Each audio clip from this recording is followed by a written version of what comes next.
Nesta aula, nós vamos falar sobre um personagem muito especial do Novo Testamento. Esse personagem se chama João. Sua proximidade com Jesus e a diferença tão marcante entre o seu evangelho e os outros 3 evangelhos chamados sinóticos, Mateus, Marcos e Lucas, merecem uma atenção especial. João foi uma testemunha ocular da maioria dos milagres operados por Jesus e esteve presente nos mais diversos momentos do ministério terreno do Messias, incluindo a crucificação, quando os seus discípulos se dispersaram. João estava lá. A vida e o testemunho de João, sem dúvida, fortalecem a nossa fé no nosso Deus e aquele que há de vir. Além do Evangelho, João também é autor de 3 epístolas que levam o seu nome e o livro do Apocalipse.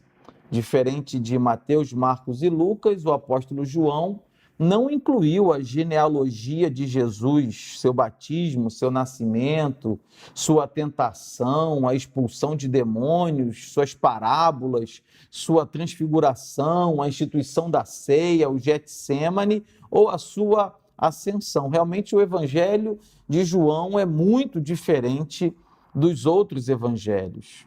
O evangelista João deixou claro o seu propósito, indicar que Jesus é o Filho de Deus e apenas por seu intermédio é possível obter a vida eterna. João era filho de Zebedeu e irmão de Tiago. Na instituição da ceia do Senhor, João foi identificado como aquele a quem Jesus amava.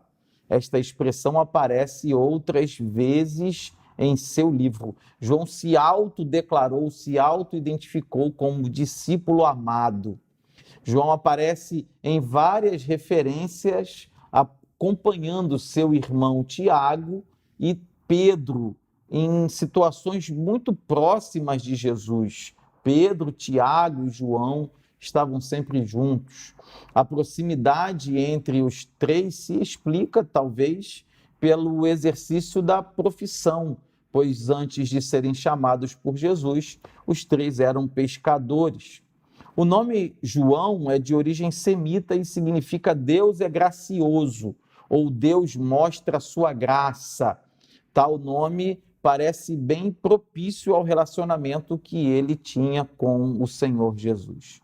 Marcos nos informa que Jesus, algum tempo depois, chamou Tiago e João de Boanerges, que significa filhos do trovão.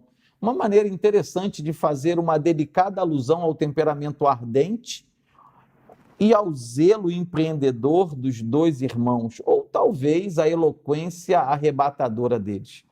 Talvez, como seu amigo Pedro, eles fossem impulsivos, talvez muito zelosos. Mas, independente da forma como costumavam se apresentar as situações, certamente eles eram comprometidos com Cristo e com o estabelecimento do reino de Deus.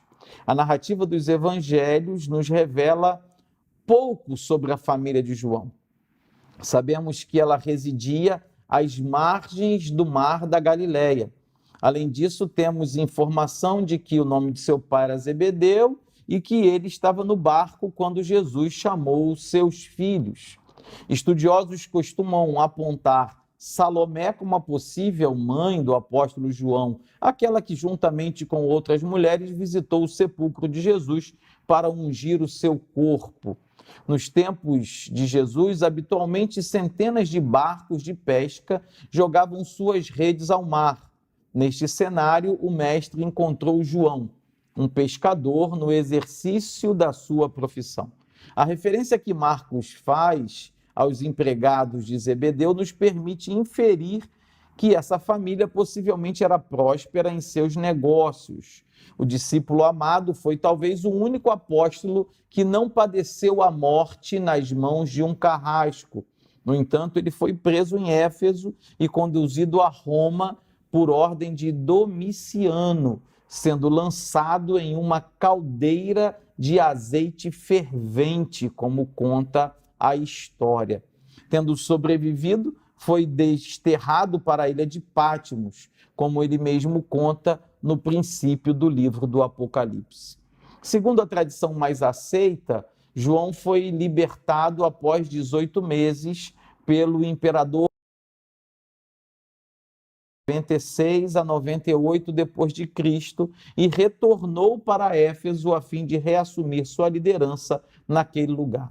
Ali viveu até o reinado do imperador Trajano, vindo a falecer próximo a Éfeso. Éfeso hoje é a Turquia que nós conhecemos. Alguns historiadores asseguram que João fundou várias igrejas na Ásia e morreu 68 anos após a morte e assunção de Jesus. De acordo com a maioria dos estudiosos, ele foi o apóstolo que mais viveu e provavelmente teria sido o único dos 12 a não sofrer o martírio. O filho do trovão é também conhecido como discípulo amado. No entanto, a expressão aquele a quem Jesus amava só é encontrada no seu próprio evangelho. Talvez seja possível inferir que o evangelista utilizou tal expressão por compreender a plena dimensão do amor que Jesus oferece. Portanto, considerando essa linha de pensamento, este seria um recurso estilístico de alguém que pessoalmente experimentara essa dádiva, ou seja, João sabia que ele era amado pelo Senhor. Sua influência sobre a igreja primitiva é inegável, principalmente por seus escritos, que são categorizados de forma especial dentro da literatura canônica. Seu ministério revela-nos que ele é o apóstolo do amor. A primeira lição que retiramos do episódio em que o Messias chamou João para ser seu discípulo é a obediência imediata e irrestrita do apóstolo. Ele se destacou não apenas como um dos 12, mas como membro de um círculo ainda mais próximo de Jesus, do qual faziam parte Pedro e Tiago. Pedro, Tiago e João participaram do milagre da ressurreição da filha de Jairo, estiveram no Monte da Transfiguração e foram com o Senhor ao Getsêmani na noite da sua grande angústia. Como seguidor de Cristo, João deixou-nos exemplos a serem seguidos: lealdade, coragem, percepção espiritual, humildade e, acima de tudo, amor. João esteve com Jesus no Calvário, o que entendemos como uma atitude ousada, pois ele poderia ter sido preso por andar com o Mestre. Além disso, foi João quem recebeu a honra de cuidar de Maria, mãe de Jesus, levando-a para a sua casa. Depois do dia de Pentecostes, João se tornou um companheiro bem chegado de Pedro. Os dois foram usados por Deus para operar o milagre da cura de um coxo que ficava na Porta Formosa. Também foram presos juntos e juntos proclamaram o Evangelho de Jesus. Logo após o derramamento do Espírito Santo, Jerusalém foi o palco das primeiras ações apostólicas de João. Ao escrever a segunda epístola dirigida aos irmãos Gálatas, Paulo declarou que João era uma das colunas da igreja localizada naquele lugar. Posteriormente, o apóstolo do amor foi designado para evangelizar em Samaria, onde permaneceu por um tempo na companhia de Pedro. Antes da destruição de Jerusalém, João se transferiu para Éfeso, cuja igreja pastoreou por um longo tempo. No domingo da ressurreição, depois que Maria Madalena encontrou-se com Jesus Cristo, o discípulo amado correu ao sepulcro na companhia de Pedro. Chegando lá, constatou que o Messias não estava mais no local. Alguns dias depois, quando o Senhor apareceu a um grupo de discípulos que havia retornado ao mar para pescar, João o reconheceu. O evangelista acrescenta à narrativa o episódio em que Jesus interroga Pedro a respeito do amor que este lhe devotava. Em seguida, o mestre diz a Pedro Com que morte havia ele de glorificar a Deus? Pedro, aparentemente curioso, parece querer saber como João morreria. Jesus o repreende, dizendo: se eu quero que ele fique até que eu venha, que te importa a ti? Segue-me tu. Tal afirmativa não foi devidamente compreendida pelos demais, pois se difundiu entre os discípulos a ideia de que João viveria para sempre. Conforme nos contam os historiadores, João foi o último dos apóstolos a morrer e morreu de causas naturais. Para melhor compreendermos a vida de João, precisamos considerar os seus escritos, pois ele fala do que viveu e dá testemunho daquele que o amou primeiro. Apesar de muitos estudiosos modernos discutirem se o apóstolo é de fato o autor de 5 dos 27 livros que compõem o Novo Testamento, o Evangelho, as 3 epístolas que levam o seu nome e o Apocalipse, entendemos a partir das informações obtidas dos pais da igreja que ele recebeu de Deus o privilégio de escrevê-los. A grande maioria dos estudiosos inclui o livro do Apocalipse na literatura joanina, os 5 livros de João, e não há razão para não aceitarmos essa posição. Ao longo dos séculos, os servos de Deus têm nutrido especial apego ao Evangelho de João, pois este se apresenta como um argumento convincente da divindade do Messias. O evangelista se dedica a apresentar Jesus como o Verbo de Deus que se fez carne.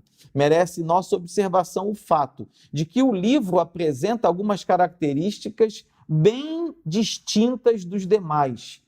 Enquanto os 3 primeiros evangelhos narram os acontecimentos da vida de Jesus, João explica os seus significados. Ele descreve 7 milagres de Jesus, algo que só poderia ser atribuído ao próprio Deus, aquele que exerce domínio sobre a natureza.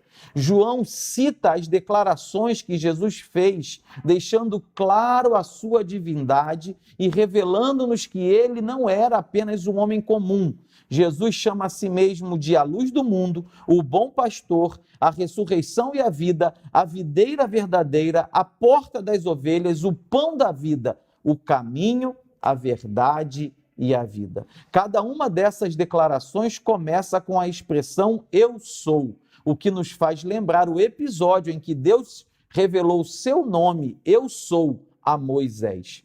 Outras evidências da divindade de Jesus incluem os seguintes testemunhos: João Batista, Natanael, um homem cego de nascença que foi curado, Marta, irmã de Lázaro, e Tomé. João também, como vimos, escreveu 3 cartas. As 3 cartas de João apresentam uma linguagem bem simples, de fácil compreensão, e estão entre os livros mais belos do Novo Testamento. A primeira carta, a mais longa das 3, contém alguns dos princípios teológicos mais profundos e importantes da Bíblia. A segunda e a terceira cartas confirmam essa mensagem e aumentam nossa compreensão sobre os destinatários delas. A primeira epístola não é exatamente uma carta, mas um sermão ou um tratado, pois não possui uma saudação. Na primeira carta, João concede ênfase muito especial à vida, à luz e ao amor, palavras que ele repete exaustivamente. A segunda carta contém apenas 13 versículos, o que não significa que ela tenha menor importância. João se identifica como ancião e encaminha a carta a uma senhora eleita e seus filhos, que pode significar uma igreja e seus membros.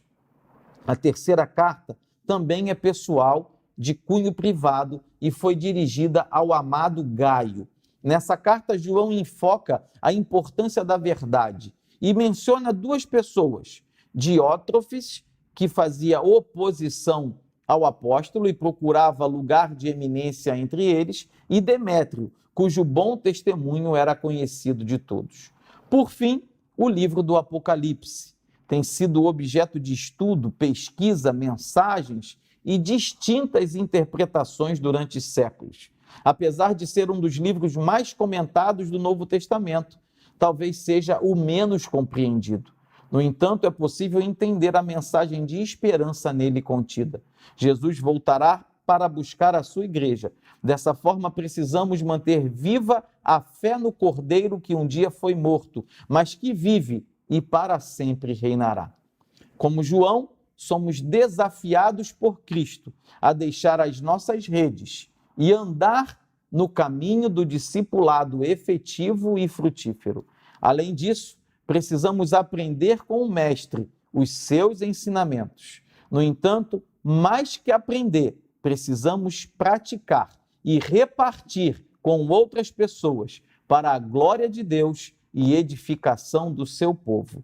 Não importando quantos sejam os nossos dias, que todos eles sejam vividos para Jesus. Deus abençoe a sua vida.